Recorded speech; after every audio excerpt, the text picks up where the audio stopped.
Jesus, the virgin, Mary, the mother virgin, or the virgin mother of Jesus. The first Horus child of the virgin, the second son of Rock. Jesus, the virgin child, and the Christ, and the son of the Father. The first Horus and the founder of the second fulfiller for the Father.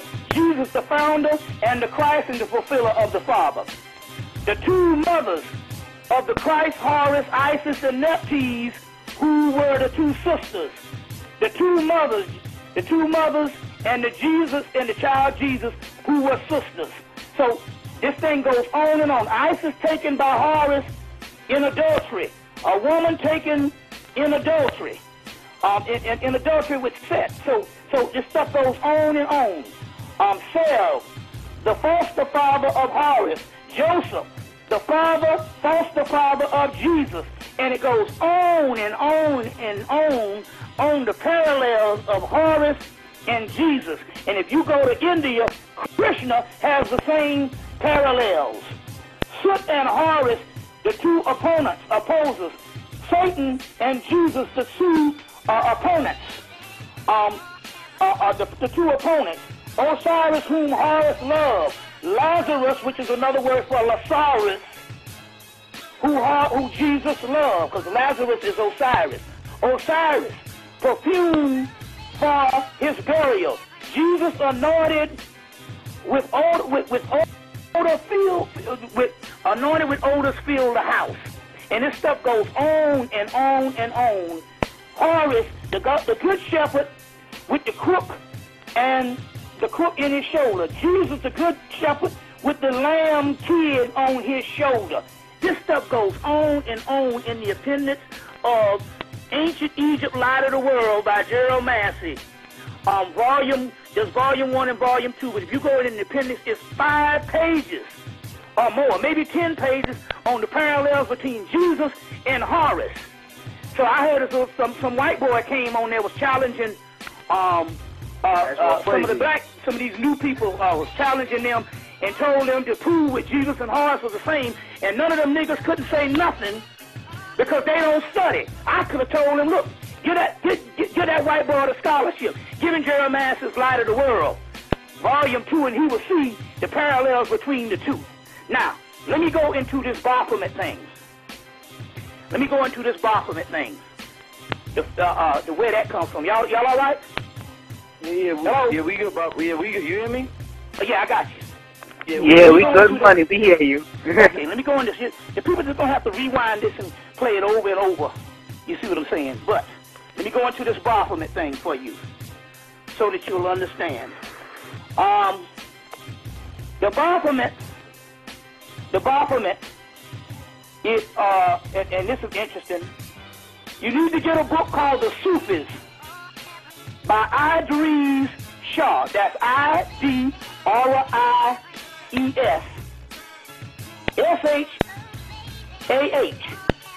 The Sufis by Idris Shah. Let me spell that again. Idris.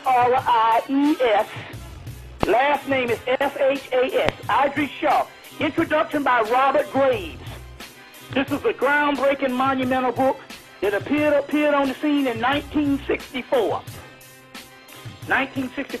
Now, they celebrated Robert Graves. He is the author of Greek myths and the White Goddess. He is no slouch. This particular person is considered an authority in scholarship when it comes to several pantheons, especially the Greek stuff. So now, he also did the introduction, introduction to Idris Shah's book. But the chapter you want to get is on page 254, 255. The Mysteries in the West and the Head of Wisdom. When we were suspected that the Knights Templars was accused of worshiping a head, sometimes called a Baphomet, and it is in the connection to an idol and probably connected to Muhammad. Hemmitt, the head which is described, but no head which could possibly be identified as one of the Baphomet's could be located. They couldn't locate these particular heads that they was choosing the Knights Templar. Now, the great master C. Freeman L.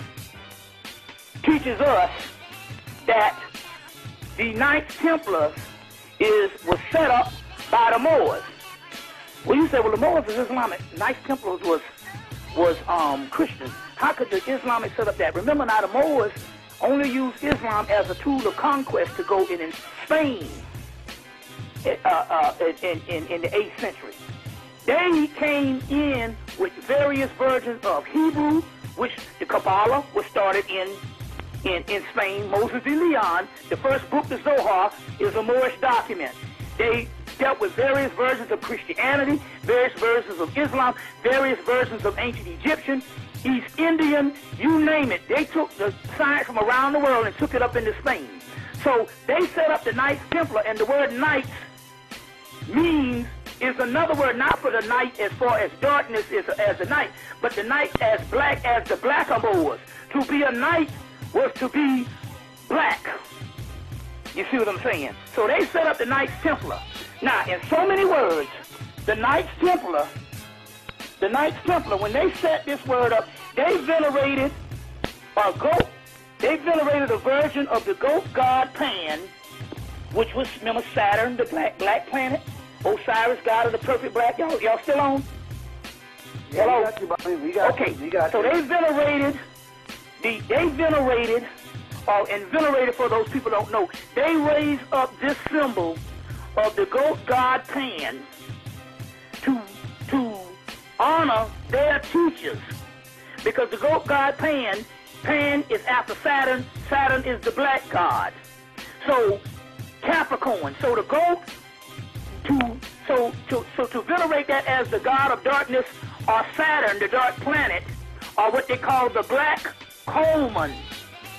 The black coalman. The Baphomet is none other than a symbol of the completed man, the black head, the Negro head, the Turk's head that appeared in the countryside, and a crusader substitute that said cant word to find knowledge. So in so many words, they said that what they did to honor their teachers, the Moors, the blackamoors, they venerated the goat god Pan, which was the Saturn, the black planet, to commemorate the black head of their black teachers. And so the symbol of the Baphomet, which was called the Baphomet, was a symbol of the Moors, because they said that they were the perfected man. The blackamoors were the perfected man. You see what I'm saying? The Moors, the perfected man, the black man. And that is where the Baphomet comes from. Later on, this thing goes around Europe, and it is also later on in the 1950s is venerated again with Gerald Gardner, who is the father of modern witchcraft. They worship the Sabbatic goat, the black man, which is also called the green man. Osiris is a black man. He is also the green man. The green man is the god of nature. That's where the horns on the head comes from. The goat, when they showed the horns on the head, in ancient world, they were talking about the god of nature, the goat god Pan, Beth. These particular ones, when they showed the head with the horns on the head, they were talking about being one with nature. The horns of the head of Hathor, the cow goddess. Later on, not only did she become the golden calf, the evil golden calf in Hebrew, but the cow goddess, the horns off of her head became the head on the horns of the devil, as far as the god Canaan. All that is in a book called The Devil by Jeffrey Burton Russell. The Devil by Jeffrey Burton Russell. Another one of his books is called Satan, the Early Christian Tradition. And they show how all of these particular things got turned into Satan. They took ancient iconology and turned it into Satan. But the Baphomet is none other than the Moor. And that is why all your Masonic figures and all of your Wiccan figures, they got a group in somewhere in Poland, one of their things is for their women to go on the astral plane and fuck the Baphomet so that they can go to a higher level.